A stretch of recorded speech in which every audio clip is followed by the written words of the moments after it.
So there's 10 steps required to actually open a salon suite business from A to Z. The first step is going to be finding a profitable location. So how do we find a profitable location? You want to do your research in that area. You want to look at your competition and make sure that you also can offer competitive pricing. But more importantly, you want to know if the demand is there in your area or not, right? If it's a lot of salon suites in that area, then maybe you only start out with 10 or 15 suites.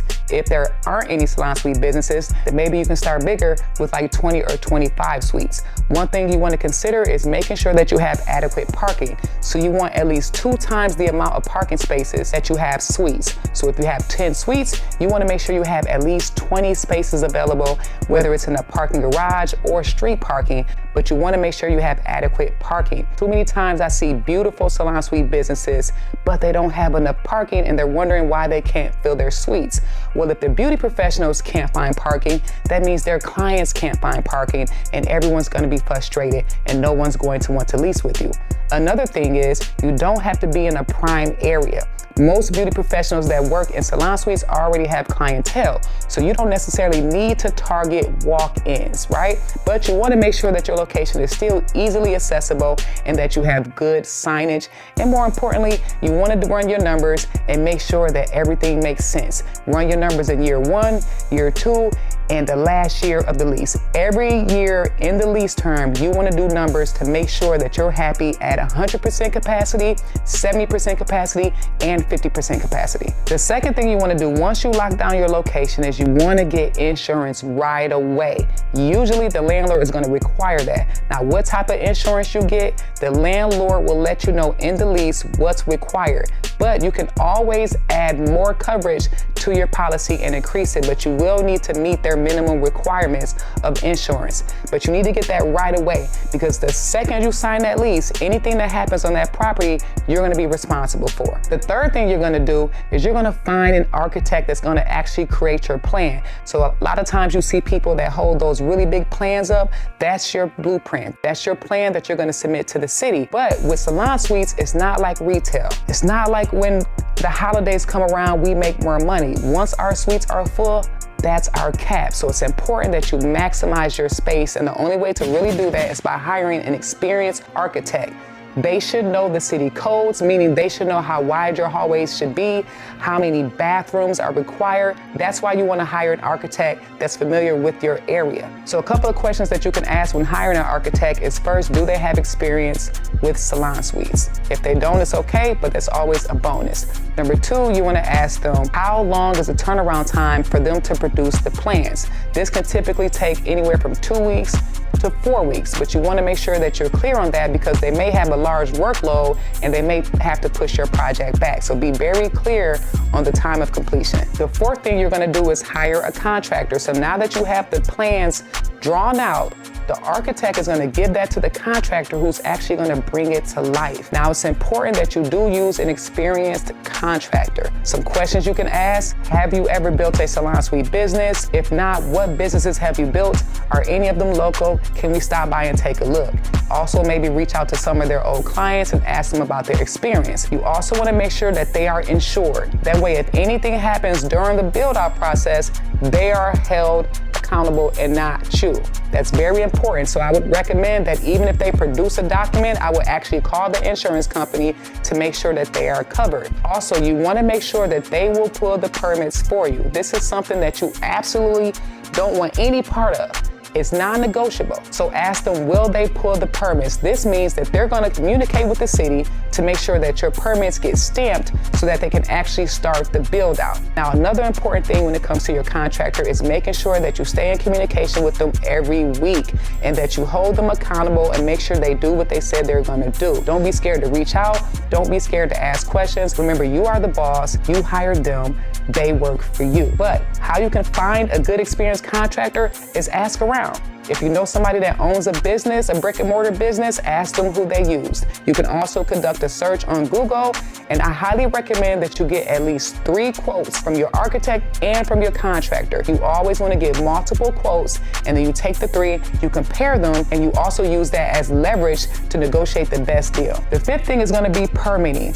Your permits is basically when you get that stamp of approval that says, hey, we can start building out your salon suite. Now, this is the most lengthy part of the process, but have patience. This can take anywhere from 3 weeks to 2.5 months. It all depends on the county and the city and what they have going on. But just stay in communication. Even though your contractor should be following up, you want to follow up as well and make sure that everyone is doing the best that they can to get your project started as soon as possible.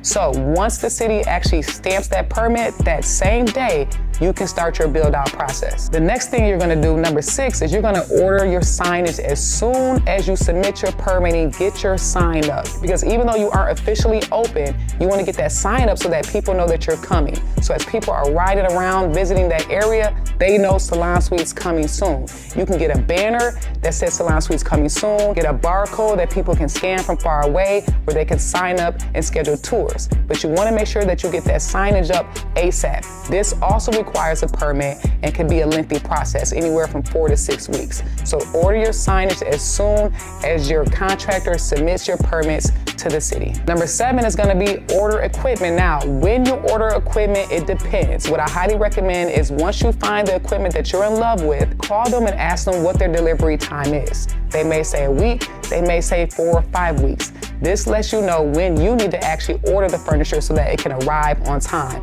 The last thing you want to happen is for your build out to be complete, but you're waiting on shampoo bowls and you're waiting on dryers. Now, worst case scenario, everything is delivered earlier. You would rather that than it being delivered late. If it's delivered too early, just buy a small storage for like a month, store it there, at least you know that it's ready and good to go. But be proactive when it comes to the furniture because you do not want that to delay you when it comes time to open up.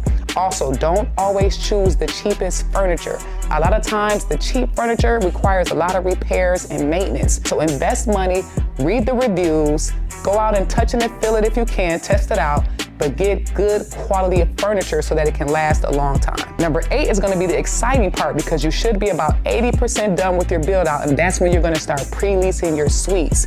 So yes, people will actually lease your suites before you're open. Think about an apartment complex. They start pre-leasing the apartments before they actually open, and usually they give a really good deal if you sign up early.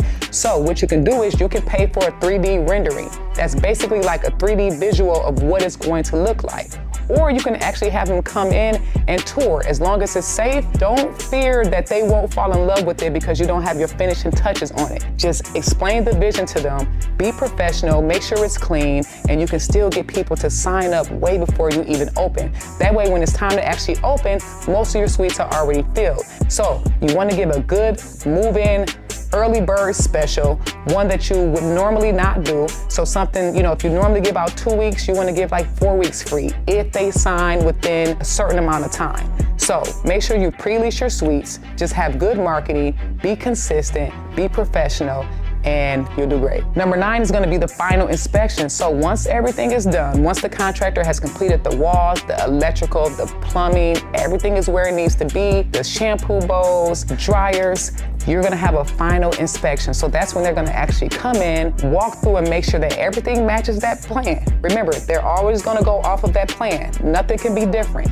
If everything checks out okay, they will give you what's called a CO. That's a certificate of occupancy. That means you can officially open for business. Now listen, don't freak out because most people always fail the first inspection. That's normal. But usually it's a small fix and you can call them right back out the next day.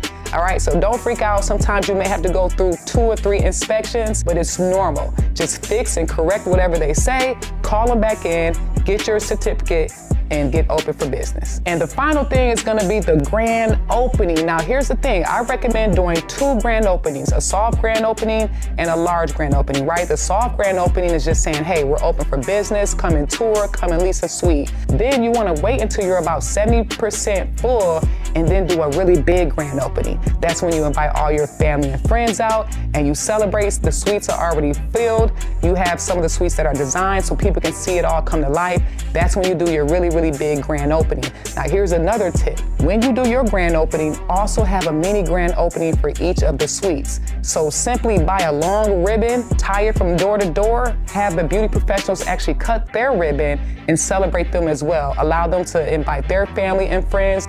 This not only helps with your marketing because more than likely they're gonna post it, but it also gives them an experience that they won't forget. So listen, if you wanna go more in depth and you want hands-on support, check out my program, thesalonsuitemodel.com. We teach you exactly how to execute each step without all the stress, without making all the mistakes that I made, so that you can officially open your salon suite business anywhere in the world. But listen, if you found value in this video, make sure you subscribe and stay tuned for more tips on how to operate a successful salon suite business.